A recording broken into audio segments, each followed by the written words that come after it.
Ohio à toutes et à tous, bonjour à toutes et à tous les petits Unagi. 8e jour de l'aventure, bienvenue sur la chaîne des aventures de Nico. Réveil à Nagoya, c'est déjà la moitié du voyage. Mais bon voilà, on profite.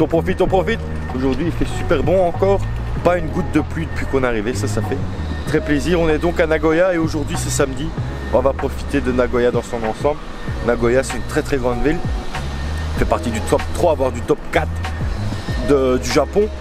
C'est vrai qu'il y a beaucoup de gens, hein, mais c'est plus économique que culturel parce que malheureusement Nagoya s'est fait détruire pas mal quand même pendant la guerre, malheureusement. Mais il reste quand même plein de choses à voir ici, plein de choses intéressantes. C'est un petit peu skippé par les touristes. Et le but aujourd'hui c'est de vous montrer que Nagoya ça vaut la peine de venir. Donc on va se mettre en route, je vais vous présenter différents spots. Là on va commencer par aller voir des petits temples qui se trouvent un petit peu en périphérie, vous allez voir ça va être joli. On prend le déjeuner des champions, on prend le métro et c'est parti. Bien sûr n'oubliez pas de vous abonner, liker, commenter, partager comme le Z il fait. Lâchez des Tipeee aussi, le Z c'est un bon, il donne des Tipeee. C'est un bon gars le Z. Est-ce que ces gens travaillent le samedi? Parce que c'est bien beau de faire les marioles le vendredi devant le Don Quichotte. Et après quoi? Et après, une ville banale. Il y a quand même une grande roue. Cartoon vert.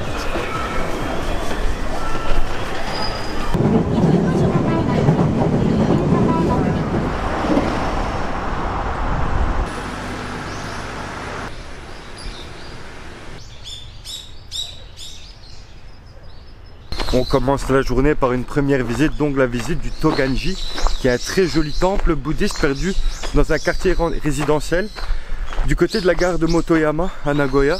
Donc c'est dans l'arrondissement de Shizuoka. Et en fait c'est un très beau temple d'inspiration indienne et on retrouve un immense Bouddha en bronze, immense, il fait 15 mètres, en réalité 10 mètres et 5 mètres avec le socle. Et il est d'un verre recouvert de petites parures d'or. Il est récent, il a un peu plus de 30 ans, même pas 30 ans je pense. Mais c'est vraiment très joli ici, il y a des petits cimetières pour les animaux, il y a des bambouseraies. Ça a l'air vraiment sympa, donc je vous emmène vous balader dans ce temple.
Il était très joli ce temple Toganji avec ce magnifique Bouddha vert.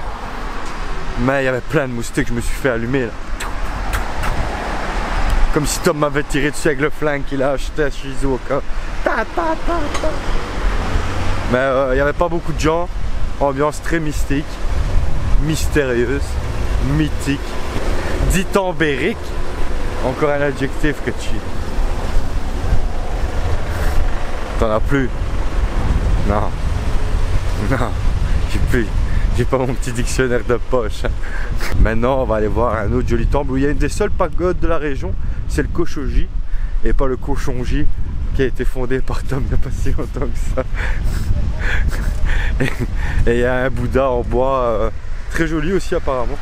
Donc on va aller voir ça. Et en fait ça fait tout le tour, ce qu'on va faire aujourd'hui ça fait tout le tour de Nagoya. On va voir plein de choses différentes, beaucoup de temples, beaucoup de sanctuaires, mais aussi des shotengai et des bars à idoles, ça c'est le plus important.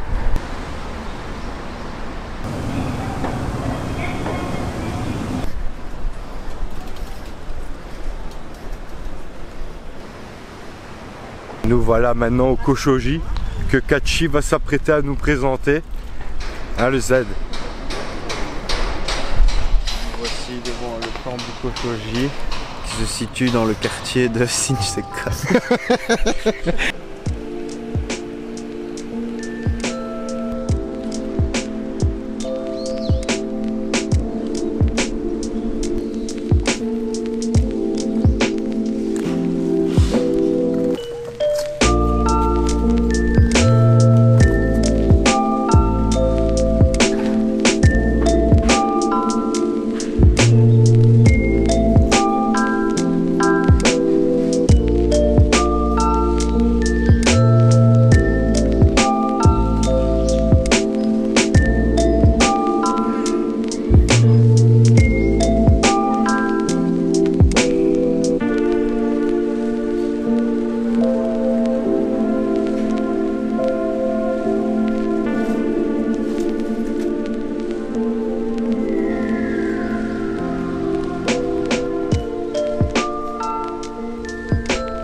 Bien sympa ce petit temple Koshoji.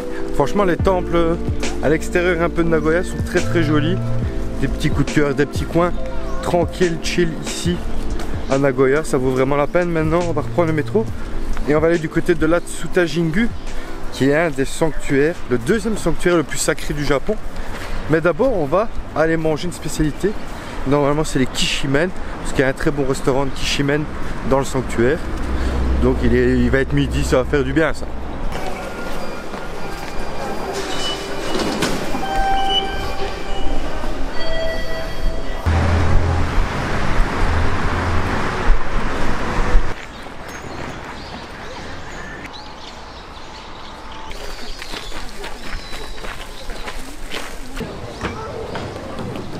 Ouais, je voulais manger ici, mais ça s'annonce blindé, hein. Cool, hein.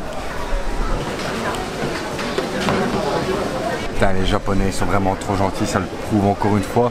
On attendait pour une table pour s'installer pour manger.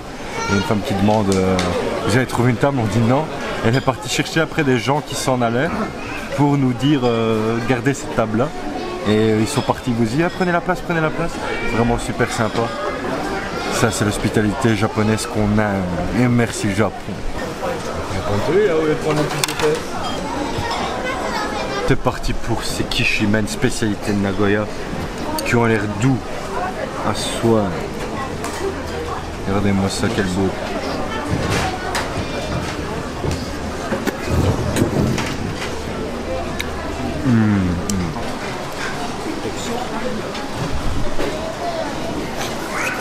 Bon, ces Kishimen, c'était vraiment de la frappe céleste cosmique. C'était vraiment très bon. Et maintenant qu'on est donc dans l'enceinte de l'Atsuta Jinja, je peux vous en dire un peu plus sur ce sanctuaire sacré qu'on s'apprête à visiter. En fait, c'est le deuxième sanctuaire le plus sacré après celui de Ise dans la préfecture de Mie. Et c'est un petit peu comme le petit Meiji Jungu, on va dire. Il y a des grands torii, il y a des barils de saké, etc. C'est assez joli. Et s'il est si célèbre, c'est parce qu'on trouve ici un des 3 trésors nationaux qui ont été donnés à l'empereur. Et il s'agit en fait ici de Kusanagi no Tsurugi, qui est l'épée de Susanoo qu'il l'a donnée à sa sœur et qui elle-même l'a donnée donc à l'empereur. Et donc ça fait partie des 3 trésors nationaux, avec le miroir de bronze qui est situé lui dans la préfecture de Mie, et le Magatama qui lui est situé à Tokyo, directement dans le palais impérial. Je vous emmène vite fait vous balader dans ce joli sanctuaire sacré avec le Cut et Lorenzo belge.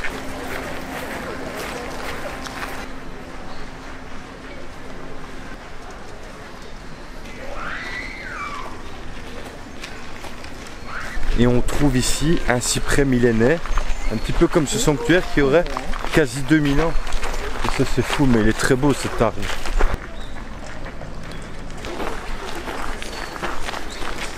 Vidéo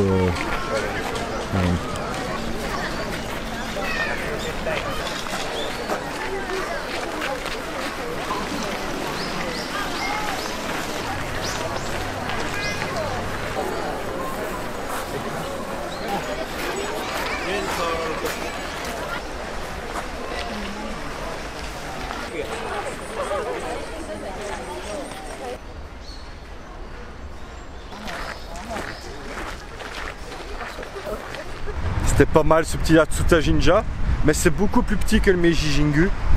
Mais c'était bien parce qu'il y avait un petit mariage, il y avait les familles qui venaient avec leurs enfants en tenue traditionnelle, leurs plus beaux kimonos. C'était vraiment sympa. Maintenant on va continuer notre visite de Nagoya et on va se rendre dans le quartier de Osu, qui est un petit quartier populaire. Il y a des jolis temples aussi, des shotengai et des gros skis morito, là ça va être cool. T'es déjà dit de pas te mettre dans la file pour aller dans le wagon des femmes, Kachi.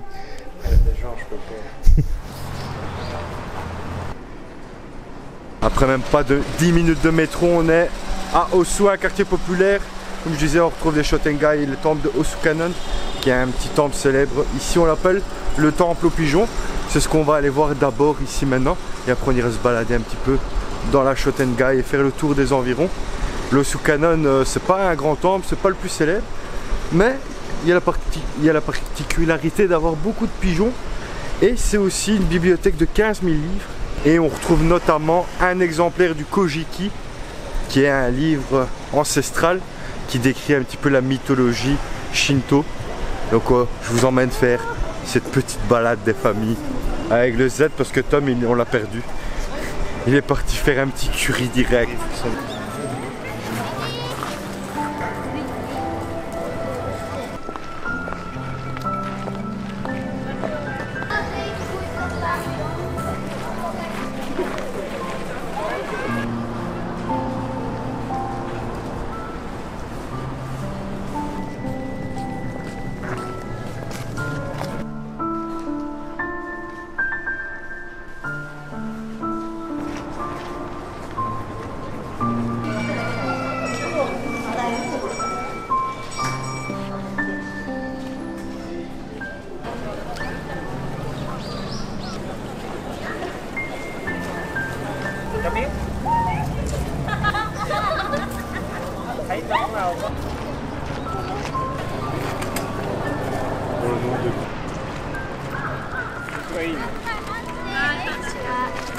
C'est vrai qu'il est sympa ce quartier, il y a une belle ambiance, bien populaire comme on les aime.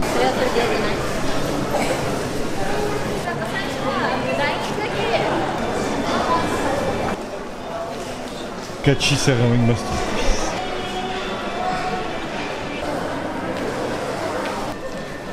Shotengai avec restaurant, petit magasin, c'est vraiment l'endroit parfait s'il pleut le Z.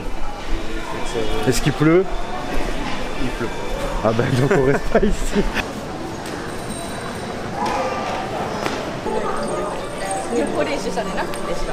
Un petit taiyaki des familles saisonnier, fourré à la châtaigne. Et c'est pas la seule chose, il est fourré à la châtaigne ici.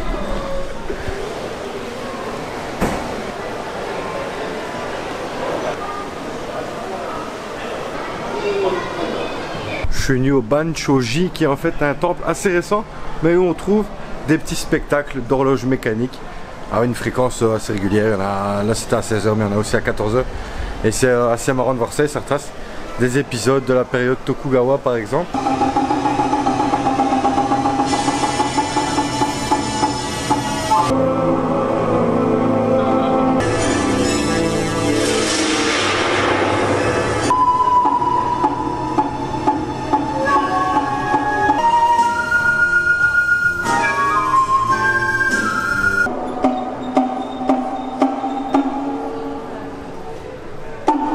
Donc voilà, on a fait le tour de tout ce que je voulais voir ce matin. Ah non, il reste encore quelque chose à aller voir, c'est le vieux quartier de Nagoya. Donc on va aller faire un petit tour, j'attends Tom et Kachi qui sont partis manger pendant que je regardais ce petit spectacle.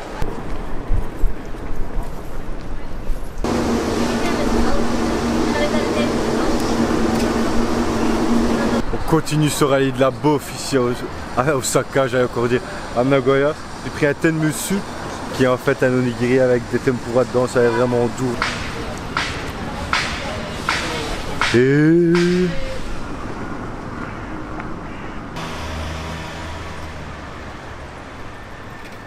allez, on termine cette fin de journée à Endoji, qui est le vieux quartier de Nagoya. En fait, c'est un quartier qui a été épargné par les bombardements durant la Seconde Guerre mondiale. Donc on retrouve des petites maisons traditionnelles, des petites shotengai bien charmantes. On se balade et puis on rentre à l'hôtel.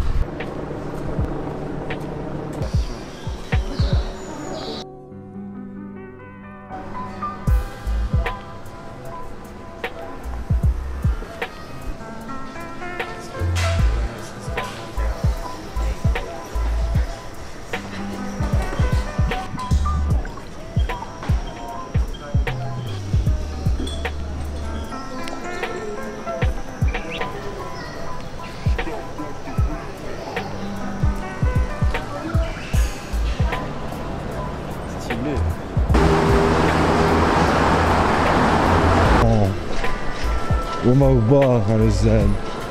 Et une fois que la nuit tombe, les Schottengai, elles sont plus calmes. Et ça s'apprécie encore mieux.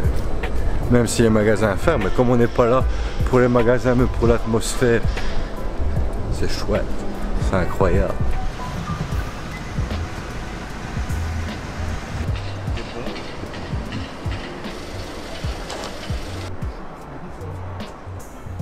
Bon, on est rentré à l'hôtel après cette grosse journée sur Nagoya.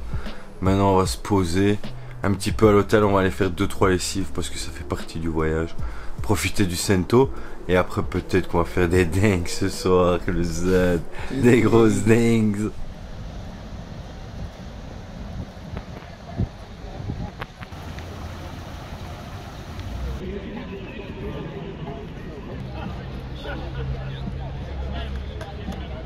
C'est pas une photo, frère.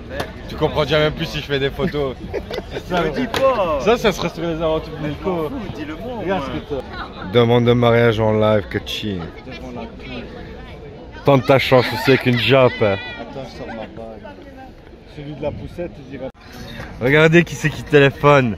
C'est le Kixer. Ça c'est le copain. Ça c'est mon copain. Ça c'est le copain. C'est le copain. C'est celui qu'on va échanger contre Tony Shaw. Wow. 2 millions pour 50 heures de show. 2 millions pour 50 heures de show. Là. C'est pas 50 minutes. Hein. Ah. Dommage. Tu vas aller? On va. Qu'est-ce que j'ai à perdre? On n'a plus rien à perdre ici.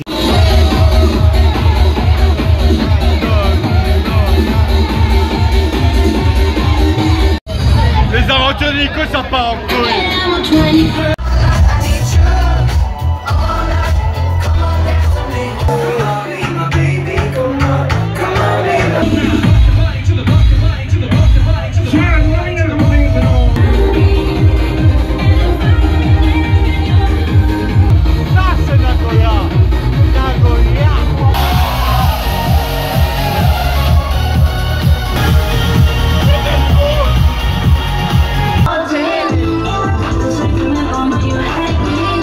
On a perdu le stade au Sango, Sango, Sango, Sango.